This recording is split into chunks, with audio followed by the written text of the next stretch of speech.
Section 1. You will hear a woman booking a room for a party at a community centre. First, you have some time to look at questions 1 to 4.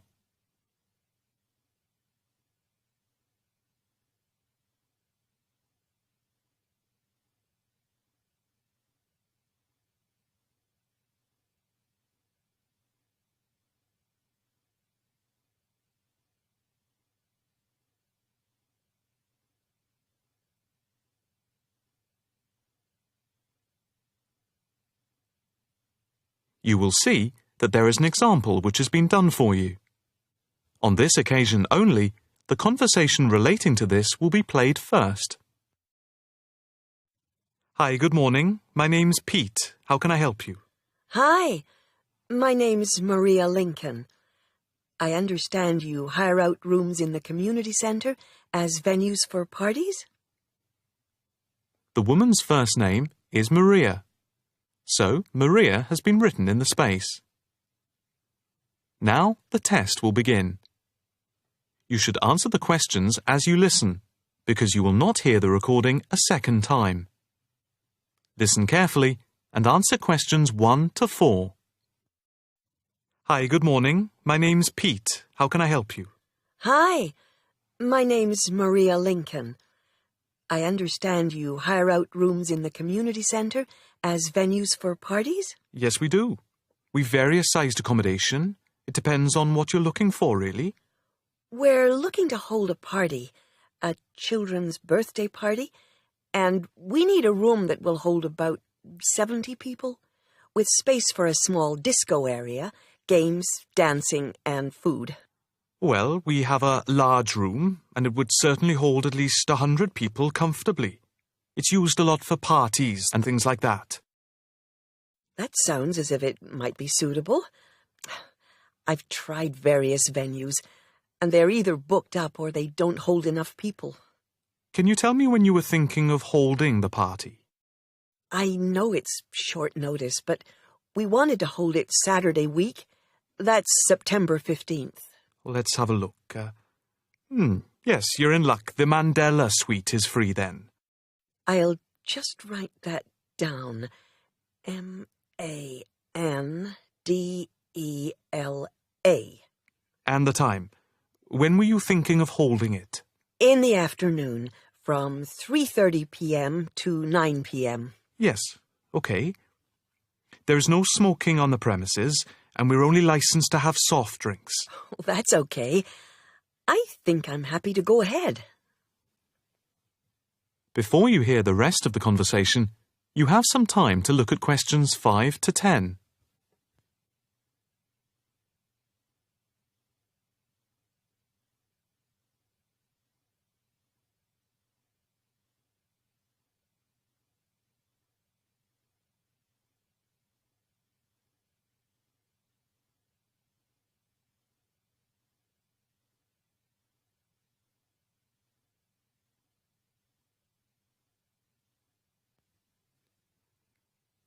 Now listen and answer questions 5 to 10. Can you just give your postcode? Yes, it's PA5 7GJ. Fine. And the flat and street number? It's flat number 40, and the street number is 35. Okay, so that's flat 40, 35 Beaches Street. Yes, that's right. And a contact number? My landline is 223279 with the code. But I'll give you my mobile number, which is 07897 293381.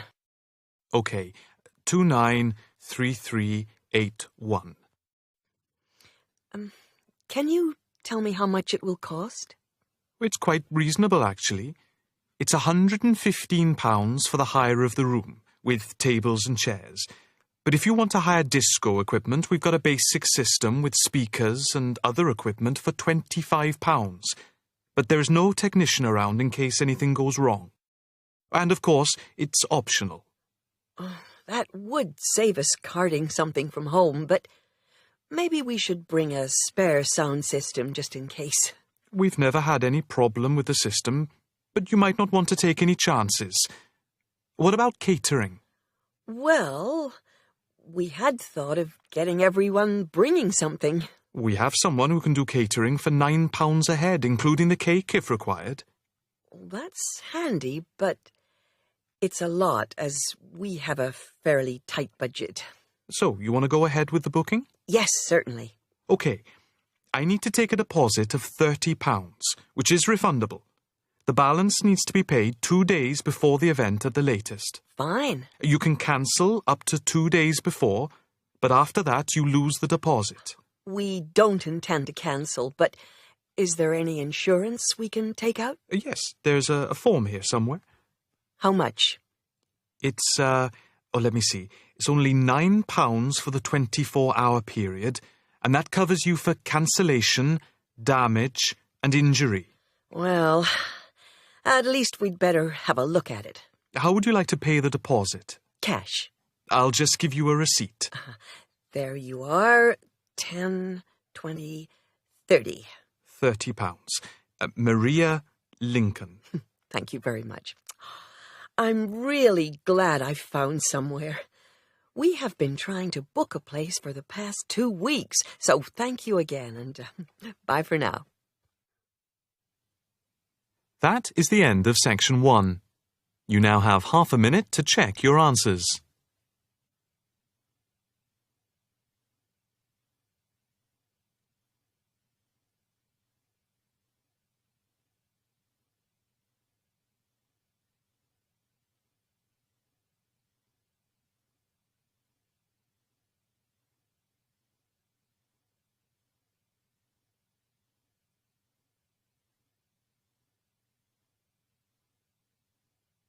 Now turn to section 2.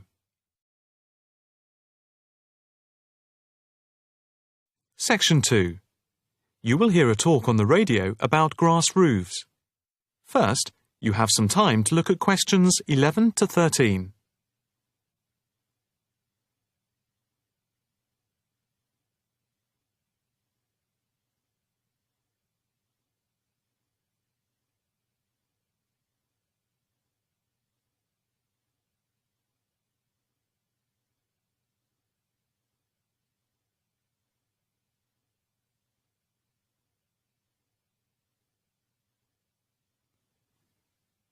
Now listen carefully and answer questions 11 to 13. And now it's straight into the Eco Hotspot for today's programme. We are in fact going to look at an intriguing trend in recent years in the world of eco-friendly developments. There has been a constant stream of new green products coming onto the market for the environmentally conscious. A new departure, which I feel needs greater attention drawn to it, is the increasing interest in grass roofs. Environmentalists sing the praises of grass roofs as interest in sustainable ecological building has led to the greening of the rooftops of residential and commercial buildings around the world. And what does this type of roof consist of? Instead of tiles, which allow water to run off and create flash flooding, the roof has a waterproof underlay, which is laid over the roof deck. This waterproof layer is then covered with layers for insulation and drainage. Then, on top of the insulation and drainage layer, is added a final layer of soil or crushed stones for the plants and/or grass to grow on. The roof can be planted with wildflowers to add colour and life to your rooftop. Before you hear the rest of the talk, you have some time to look at questions 14 to 20.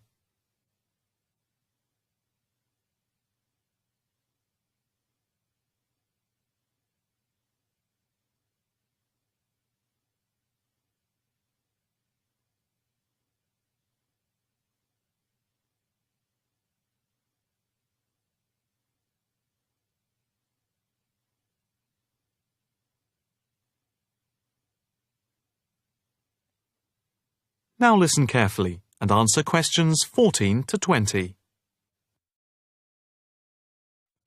As for the benefits of grass roofs, in spring and in summer they're very pretty, as flowers spring into bloom. Moreover, in summer, grass roofs are of particular benefit in cities, because they keep any building cool by reflecting the sun's rays. In winter, the grass roofs insulate the building, helping to prevent heat loss. The roofs require little maintenance and are better than any other roofing material. They encourage biodiversity by attracting bees and birds, and they absorb water runoff, which helps prevent flash flooding. In fact, the gravel layer retains 71% of the rainwater that falls, thus helping to prevent flash flooding. In winter, the brown soil is a bit more evident, which can look unattractive if the roofs are not tended carefully. But that is a price worth paying, and I would say that they come highly recommended by those who have them. If you compare grass roofs with tiles, the latter do certainly look very tidy, but at a price to the future of the planet. The main drawbacks of tiles, though, are the water runoff and the absorption of heat from the sun's rays in summer. So, if we are to save the planet from the ecological point of view, tiles do not come recommended. The only roof that I can think of which has similar ecological credentials to the grass roof is the thatched roof. Thatched roofs are good insulators and very attractive, but very pricey and not ideal for cities. How can we make more of our roofs green? That is, how can people be persuaded to install grass roofs? The World Green Roof Conference in Australia was a very good start. At a grassroots level, the best way to raise the profile of grass roofs is to make them trendy by highlighting them in fashionable magazines, so that people begin to feel that they cannot do without them. But the idea I like best is holding competitions for the best designed grass roofs. Next week, Eco Hotspot is going to look at... That is the end of Section 2. You now have half a minute to check your answers.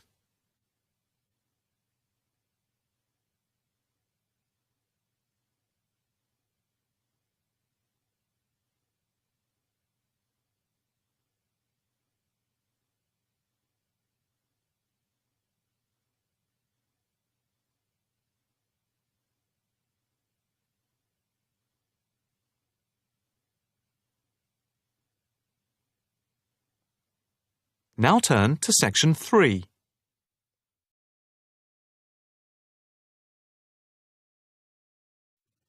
Section 3. You will hear a student talking to her tutor about a presentation. First, you have some time to look at questions 21 to 23.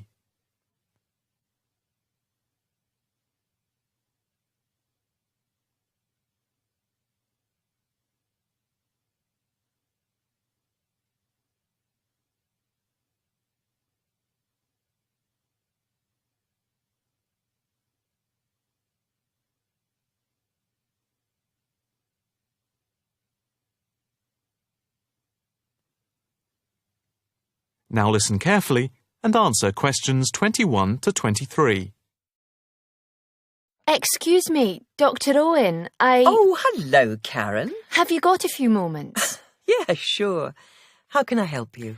Well, I've had difficulty finding data on the original question, and I was wondering if I could change my paper to Investment in Knowledge, comparing some European countries with the United States, and then with others throughout the world, including the OECD average. I found lots of data by way of graphs, etc. Where did you get the data from? From various sources, books and journals. How are you going to present the material? I am going to use the electronic whiteboard as suggested and do a blend of graphs, pictures, text and podcasts to illustrate my presentation. It sounds very impressive. Yes, let's hope the whiteboard works. But I'm also going to have a PowerPoint presentation for a backup, just to cover myself. A backup is a good idea, but it's a lot of work doing everything twice. It is, but at least I'll have experience of both. Before we talk about how to use the data I've selected, could you give me the names of a few websites I should look at for more specific background material? When you type in anything to do with knowledge, there are millions of sites listed. Before you hear the rest of the conversation, you have some time to look at questions 24 to 30.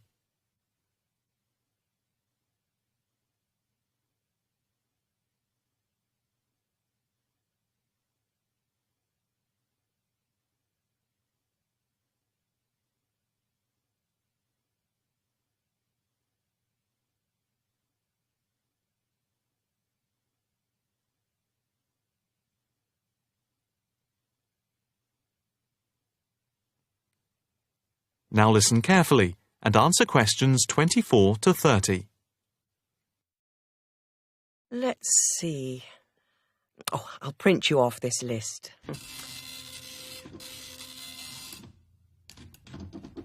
Oh, there we go. Right. Do I really need to study everything on these? No, I suggest there are 5 or 6 you can look at.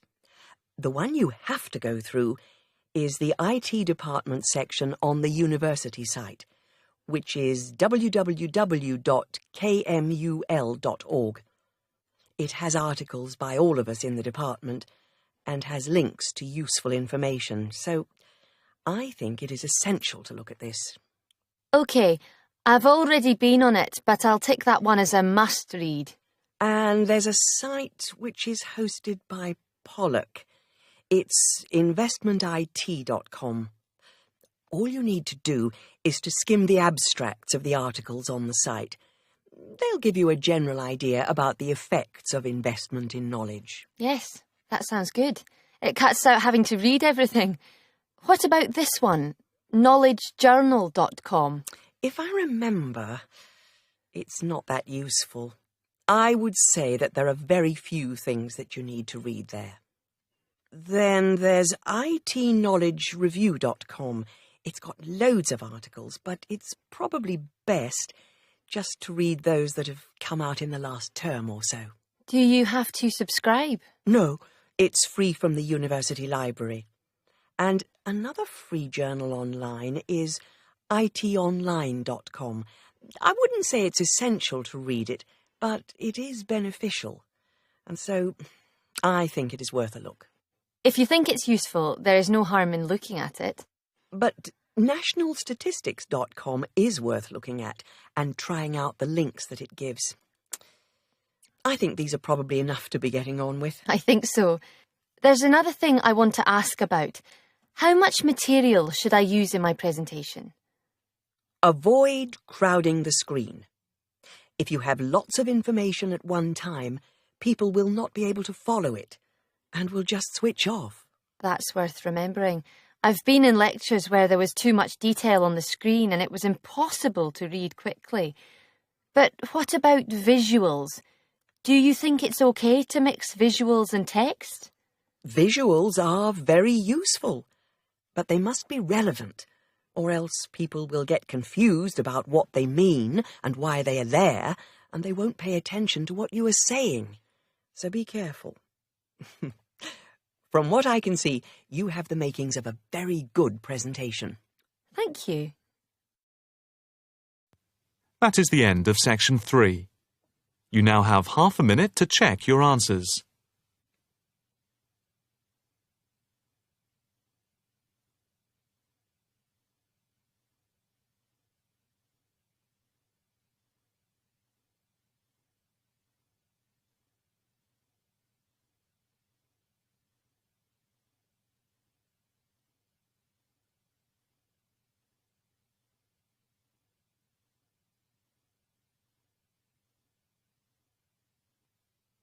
Now, turn to section 4.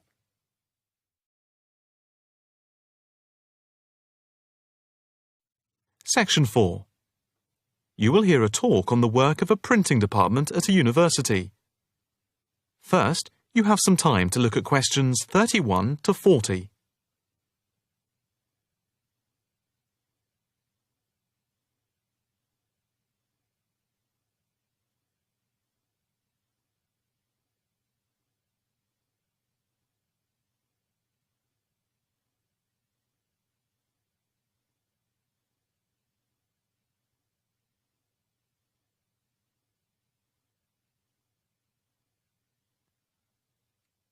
Now listen carefully and answer questions 31 to 40. I am here to give you a brief outline of the work of this new department. The Department of the Printed Word has a very short history, having been created just 10 years ago. Some statistics to start with. The first intake of undergraduate students consisted of 20 students, which rose to 37 in the second year. And we now have about 50 in the first year, doing a wide range of courses, full and part-time. We have a thriving research department, with 17 students on the taught MA course and 7 students doing research full-time. In all, we have 9 full-time lecturers and 16 part-time lecturers who work mainly, but not exclusively, in our evening department. Of the total student body, approximately 21% are from outside the country, a number which has been increasing steadily over recent years. Although students from overseas have to reach a minimum level of competence in English before they follow a course at the university, some may require remedial help with their English, and we can offer help through the Student Support Services as part of the general assistance given to all students. For home students, both graduate and undergraduate, there are bursaries to help with travel and accommodation, for which I would advise you to contact Mrs. Riley at the end of this session. Increasingly, we are forging external links with organisations in the publishing world. And we have been very fortunate in that we have received money to sponsor not just various students within the department, but also technicians and lecturers. Each year we hold a series of lectures which are given by external speakers in the world of printing and the media. The series of workshops that you see around you have been built thanks to a very generous donation which has allowed us to develop our facilities for bookbinding and restoration. Now, the main work of the department relates to teaching the mechanism of printing. And as most printing is now so highly technological, all our students have to be computer literate. For those of you who are interested in taking a module in this department from another department, and who feel that you may not have the necessary computer skills, don't let the technology put you off. We have a number of specialist technicians who can support and deliver crash programs in the computing technology required. As long as you can switch on the computer, you are halfway there. We have what can only be called state-of-the-art facilities, especially for those wishing to move into the publishing world, working not just as printers, but also in editing, page design, layout, and bookbinding.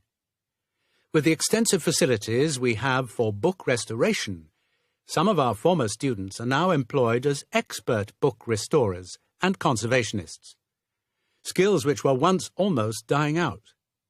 In the display you will notice samples of work on book cover design, and as well as having all the necessary computer programs for dealing with printing, we have some old printing presses. Despite being largely a modern department, we do have an increasing interest in research into the history of the printed word, ranging from early European to Chinese and Japanese printing techniques. We have in fact some very well-known experts on early printing in Europe in the 15th and 16th centuries. If this area appeals to you, you can talk to Dr. Fred Clare afterwards. From China, we're lucky to have as a visiting lecturer Dr. Yu, who is an authority on early Chinese manuscripts and printing machines.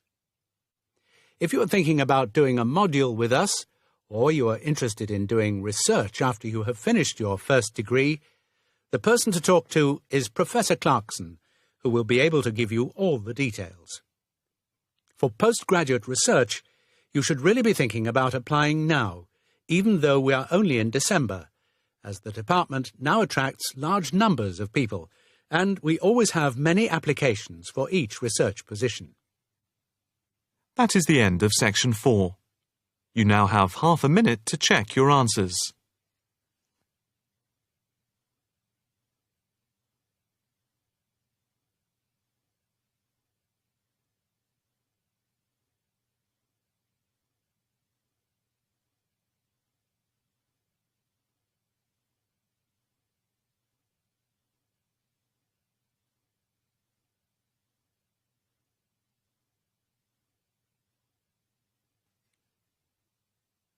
That is the end of the listening test. You now have 10 minutes to transfer your answers to the listening answer sheet.